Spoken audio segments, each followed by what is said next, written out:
बोलो श्री नारायण भगवान की जय।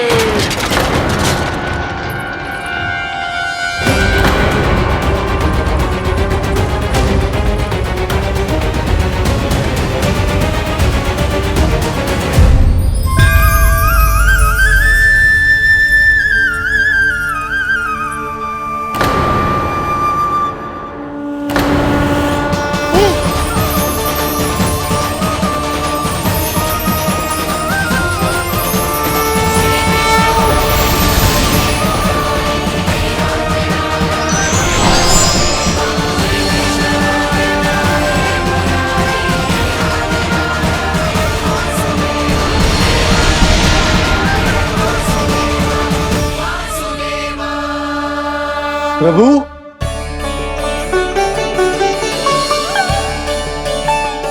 प्रभु, मैंने आपके अवतार को हानि पहुंचाने का प्रयास किया, फिर भी आपने मुझे दर्शन दिया। देने ही पड़े। तुम्हें मेरे चरणों का स्पर्श जो मिल गया, तुम्हें आश्चर्य हो रहा होगा। एक साधारण से स्पर्श से तुम्हें वो मिला जो बड़े से बड़े ऋषियों को भी कठिन से कठिन तपस्या के बाद भी नहीं मिलता। इसका उत्तर तुम्हारे अतीत में छुपा है। दैत्य हिरण्याक्ष के पुत्र के रूप में तुम्हारा जन्म हुआ था। शीघ्र ही तुम बहुत अधिक विशाल और असीम बलशाली हो गए थे, पर तुम अपनी शक्ति का प्रयोग अनुचित ढंग से करते थे। एक दिन तुमने महर्षि लोमस के आश्रम में बहुत ही उत्पात मचाया, हरे भरे वृक्षों को नष्ट कर दिया।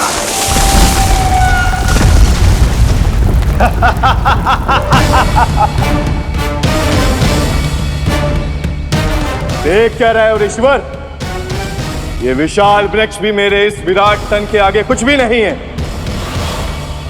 जिसे स्वयं अर्जित तक नहीं किया, उस तन पर इतना अभिमान, तो सुन ले, जिनसे तेरा तन बना है उन्हीं पंच तत्वों में इसी क्षण ये विलीन हो जाएगा। ये मेरा श्राप है तुझे, मेरा श्राप है तुझे।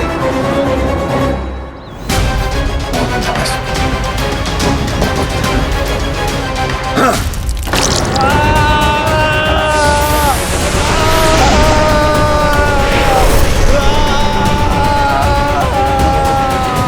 पर तभी तुम्हें अपनी भूल का आभास हुआ और ऋषि लोमस से तुमने क्षमा याचना की। क्षमा करे ऋषिवर, क्षमा करे। मैं मूर्ख, अभिमानी हूँ, अज्ञानी हूँ, परंतु आप तो दया के सागर है। कृपा करे ऋषिवर, कृपा करे। बिना तन के मैं कैसे जीवित रह पाऊंगा? तुम जीवित भी रहोगे और अपने दैनिक कार्यों का संचालन भी कर पाओगे, किंतु सजीव प्राणियों या निर्जीव वस्तुओं की सहायता से ऐसा जीवन तो मृत्यु के समान है ऋषिवर। इससे अच्छा है आप मुझे जीवन से मुक्ति दे दो। मुक्ति भी अवश्य मिलेगी तुम्हें, पर जब तुम परम प्रभु श्री हरि नारायण के चरणों का स्पर्श करोगे, चरणों का स्पर्श करोगे। और यही नहीं शक्तासुर, कल जब तुम मुझे खोज नहीं पा रहे थे, तब भी तुमने हार नहीं मानी। 7 प्रहर तक 7 बार मेरी और मेरे गोकुल की परिक्रमा की। इस क्रम में तुमने अनजाने में ही अपना पश्चाताप पूरा किया और पुण्य अर्जित कर लिया। इसलिए मैं तुम्हें मोक्ष प्रदान करता हूं। इसलिए मैं तुम्हें मोक्ष प्रदान करता हूं।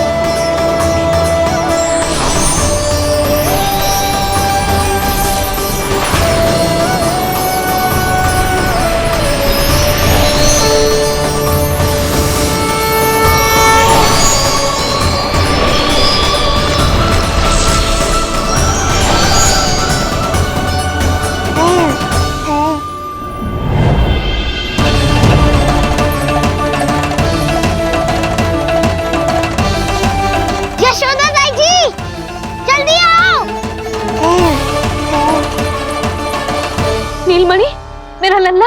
लल्ला, तुझे कुछ हुआ तो ना है ना? तुम ठीक तो है ना? मेरा नीलमणि, मेरा प्यारा बच्चा।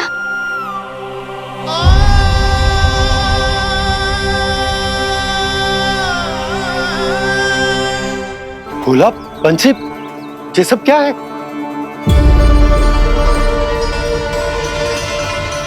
उज्जवल, ये किसने करो है? और देख, कहानी मत सुनाइयो। उज्जवल पुत्र, कैसे हुआ ये सब? किसने किया? और किसने? महाबली नीलमणि ने, बड़ी ताई जी।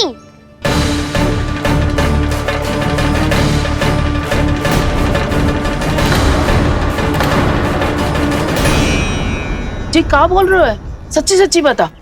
लो, फिर फंस गया उज्जवल। मैं सच्ची कह रहा हूँ। अचानक तीव्र वेग से वायु चली। फिर ऐसे लगो जैसे कोई भूकंप आ रहा है। और फिर जब मैंने देखा तो ये सकट अपने आप हिल रही थी, खड़खड़ खड़खड़ खड़खड़ खड़खड़। फिर मैंने साहस दिखाया और उस सकट को रोकने का प्रयास करो। पर सकट ना रुको, जे हिले ही जा रहा था, खड़खड़ खड़खड़ खड़खड़ खड़खड़ खड़खड़ खड़खड़। और फिर ऐसे ही हिलते हुए अचानक से आगे बढ़कर सीधा नीलमणि के ऊपर चला आए हो। और फिर सकट भी हिल रहा था, खड़खड़ खड़खड़, और सकट का सामान भी हिल रहा था, थरथर थरथर। ऐसा लगो जैसे सकट नीलमणि को कुचलने को।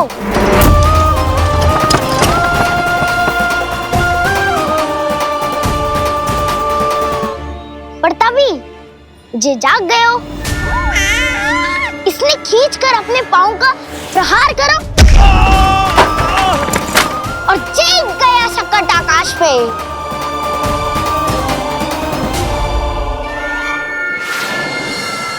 और फिर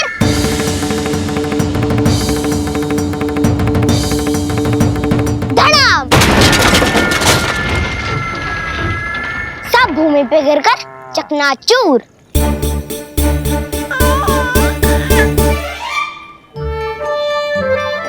मैं सच्ची कह रहा हूँ ताई जी, नीलमणि के पैर का स्पर्श होते ही वो सकट ऐसे वायु में उड़ी जैसे कोई फूल।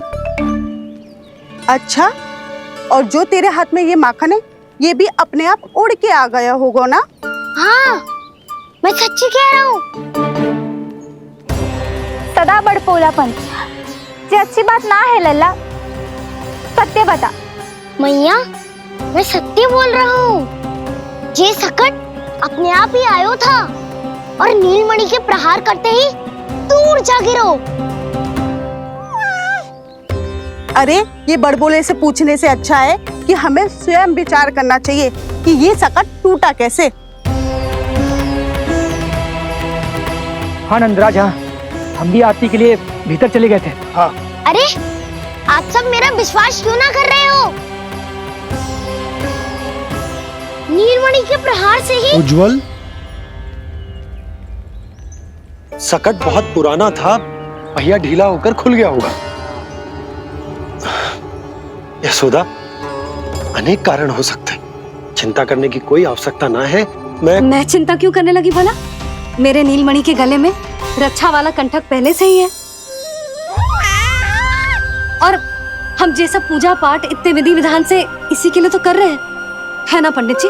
हाँ रानी जी। तो बस फिर मेरे लल्ला को कछु क्यों होने लगो? और आप सब स्वयं ही देख लो ना, जे इतना बड़ा सकट टूट के बिखर गया है, किंतु मेरे लल्ला को एक खरोच भी ना आई। इसका अर्थ तो यही है ना कि हम जो भी कर रहे हैं सही कर रहे हैं। मुझे चिंता करने की कछु आवश्यकता ही ना है। चलो सब भीतर चलते हैं। हाँ हाँ, लल्ला को भूख भी लगी आई होगी। चल।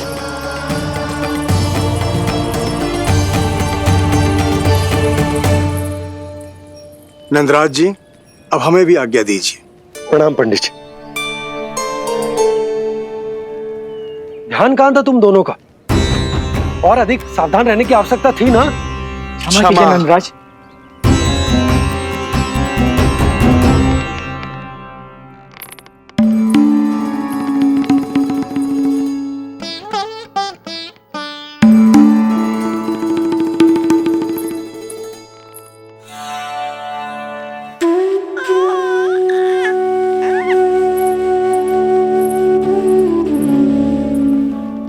यशोदा, क्या हुआ?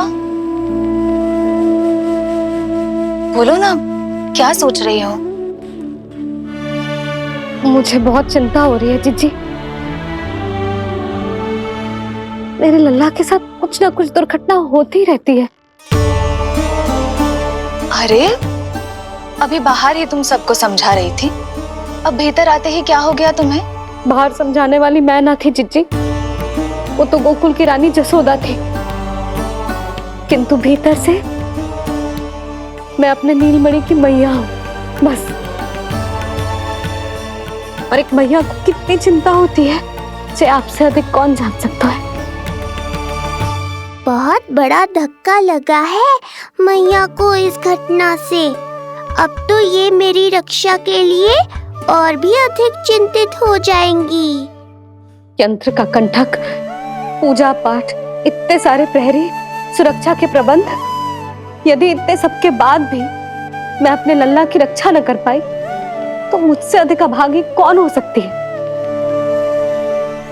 मैं तुम्हारे मन की दशा समझती हूँ यशोदा। इसी चिंता के कारण ही तो मैंने आज तक अपने पुत्र को छुपा कर रखा है।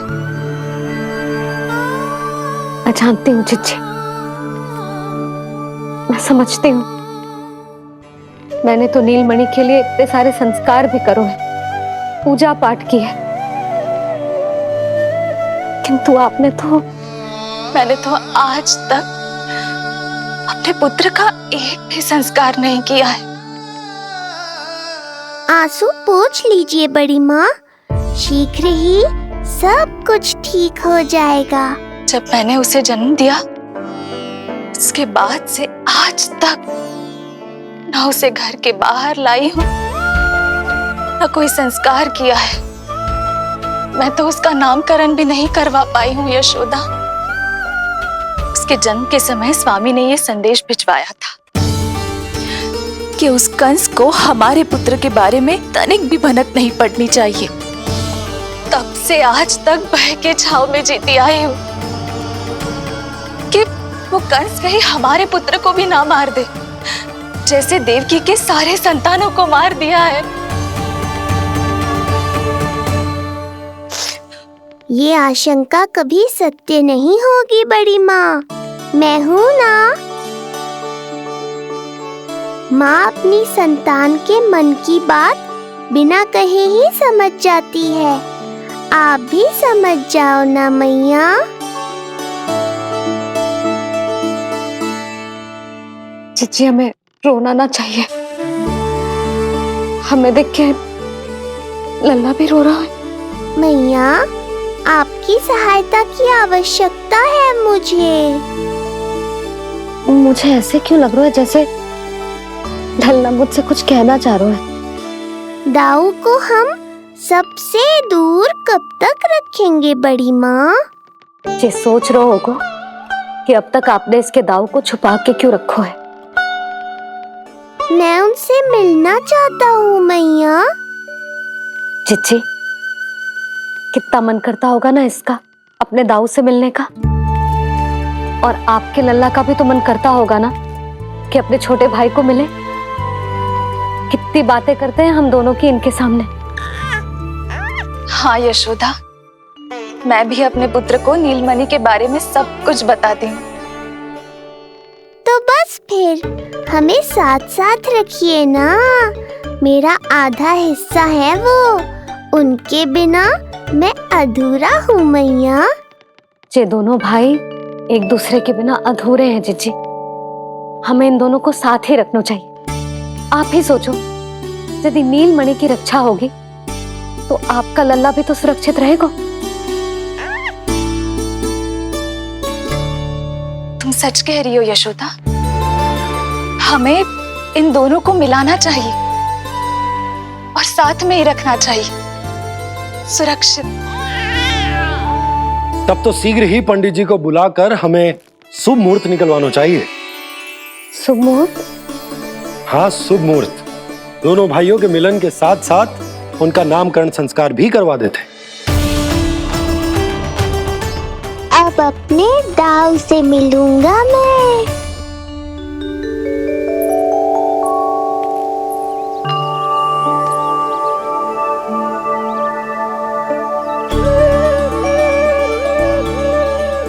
ऋषिवर की दिव्य आभा के कारण ये वातावरण कितना शुद्ध, कितना पवित्र लग रहा है ना। हाँ देवकी, इनका तेज ही ऐसा है कि इनके निकट केवल पवित्रता ही वास कर पाती है। किसी भी प्रकार की दुष्टता इनके पास जाने से पहले ही नष्ट हो जाती है।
इनका तेज ही ऐसा है कि इनके निकट केवल पवित्रता ही वास कर पाती है।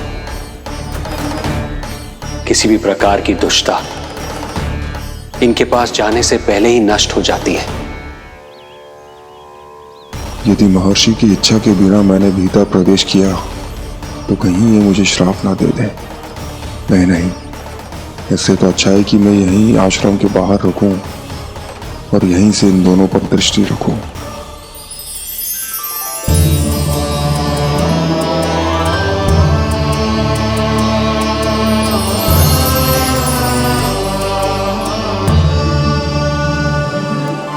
आपके आने का आभास हो गया था राजन। गुरुदेव, जो संतानें हमने खो दी है उनका श्राद्ध करवाने की विनती लेकर हम आपके पास आए हैं।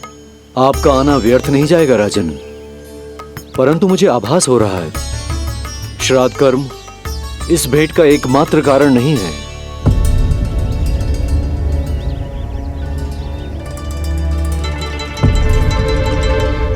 आपको उसकी या कंस की चिंता करने की कोई आवश्यकता नहीं है। निश्चिंत होकर बताइए कि आपकी इच्छा क्या है। गुरुदेव, वर्तमान में मेरी प्रथम पत्नी रोहिणी पुत्र सहित गोकुल में निवास कर रही है। हमारे उस पुत्र का और भाभी यशोदा के पुत्र का नामकरण संस्कार करवा दीजिए। बस यही हमारा सौभाग्य होगा। मुझे कुछ सुनाई क्यों नहीं दे रहा है? देवी रोहिणी से उत्पन्न आपका पुत्र यादव कुल का राजकुमार है और यादवों का गुरु होने के नाते उसका संस्कार कराना हमारा कर्तव्य है। परंतु यशोदा पुत्र का नामकरण वो आप मुझसे क्यों करवाना चाहते हैं?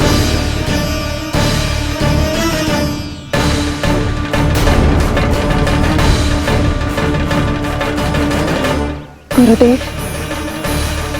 सत्य ये है कि रुक क्यों गई रानी देवकी? आपके मन में जो कुछ है कहिए। ये कैसी दुविधा में फंस गया मैं। यदि मैंने गुरुदेव को यशोदा पुत्र का सत्य बताया तो कंस को भी पता चल जाएगा, और यदि नहीं बताया तो कहीं ऐसा ना हो कि ऋषिवर ही बुरा मान जाए। लगता है आप दोनों की दुविधा मेरे अनुमान से भी बहुत बड़ी है। अपनी या अपने पुत्र की कुंडली लाए हैं राजन? जी गुरुदेव, अपनी कुंडली है मेरे पास। देवकी,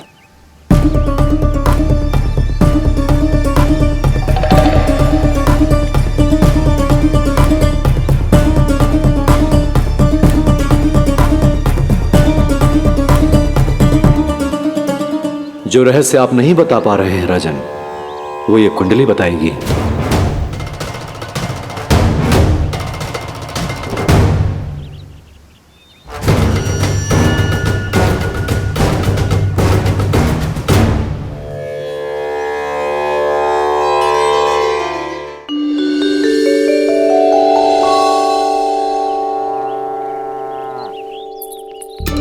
लल्ला बता कैसी है जगदा? मैया को हो क्या गया है आज? देख सही सही बताइयो।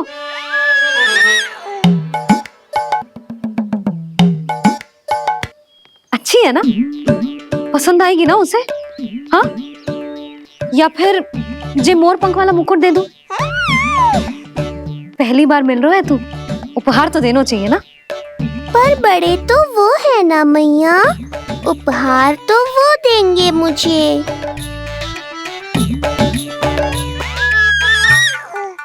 ना ना, मोर पंख वाला मुकुट तो मेरे लल्ला का है ना, जे ना दे सकते। तेरे जैसा कोई कंठा क्या चांदी वाला कड़ा दे दूं? हाँ? इस मिलन के लिए मुझसे अधिक उतावली तो मैया है।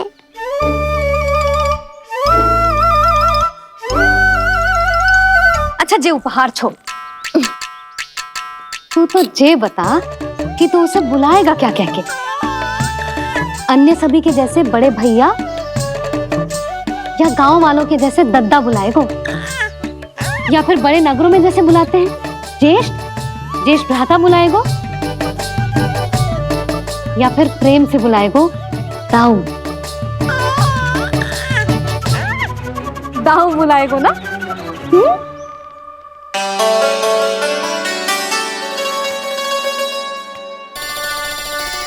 सुनो आपने, हमारे लल्ला ने निर्णय ले लियो, ये अपने भैया को दाऊ कहकर बुलाएगो।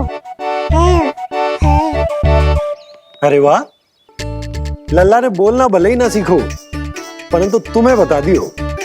और नहीं तो क्या, लल्ला कुछ कहे ना कहे माँ तो समझ जाती है ना लल्ला?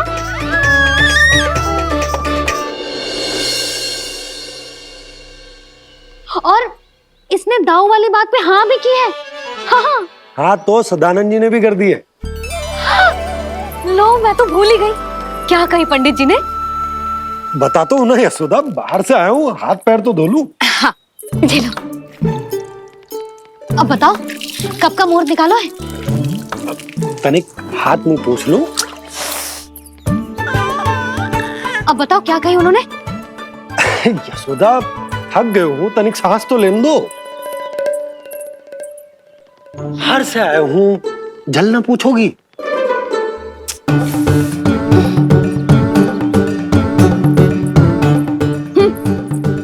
अब बता दो जी।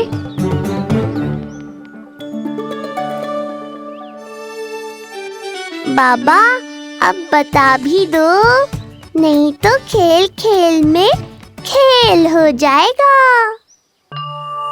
हाँ बताओ।